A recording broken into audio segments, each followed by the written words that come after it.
The Friday Night Funkin' corrupted data mod just dropped, and in this video, I want to give you the backstory behind the main character in this mod named Red.EXE. If you're excited for this video, make sure to drop a like, subscribe, and let's go ahead and start off with explaining Red.EXE. Now, Red.EXE is actually a demonic sentient glitch, aka a glitch demon, and he actually resides within a copy of Sonic.EXE, the game. In his code form, he's basically hidden away deep inside the game, and the only way you could actually find him, assuming that he doesn't come out, is if you break the game apart. And obviously I don't mean physically breaking a game, but I mean you have to be like a very high level hacker to really get in there and expose this character. Part of this is because Red.EXE is a very complex piece of code, and the second reason is that he is sentient and very intelligent. And even though he comes off as very laid back and kind of fun loving like the original Sonic, he's actually very malicious and very evil, more like Sonic.EXE. And while he can manifest himself into the real world, it is implied that that is not actually his true form, and since this is a demo, we can assume that as the mod progresses, we'll get to see more forms of Red.EXE. And since we're talking about the different forms of Red.EXE, we should probably go ahead and put some rumors to bed. Red.EXE, even though he's based off Sonic.EXE,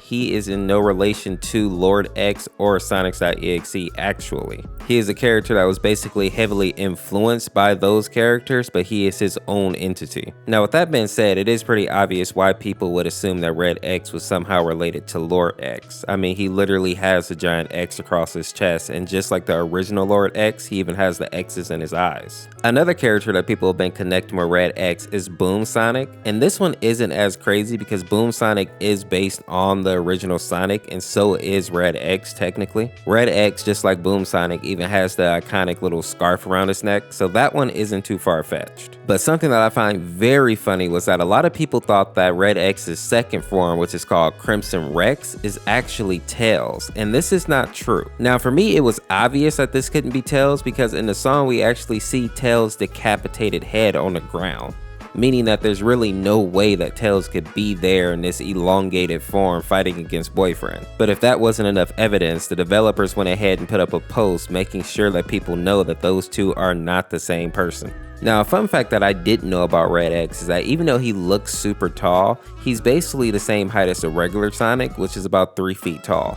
And speaking of Sonic, in the second week of this mod, we see a version of Sonic here, but he spells his name with an X instead of a C. And when looking at the development team's Twitter, it says this is a Sonic-like character and not Sonic. And this makes sense, especially when you see him in his second form. He looks a lot like Faker Sonic. As of now, since the mod is in a demo, a lot of these characters are not fully fleshed out, so we don't know the full backstory of this Sonic, but I'm assuming that there's going to be more to come in the future. If you enjoyed this video, make sure to head over to the second channel and check out my reaction to the bot play of this mod, or check out this video where I fully explain the baddies mod. As always, people, this is Orseofkorse. Thank you for watching. We'll see you tomorrow. Peace, peace.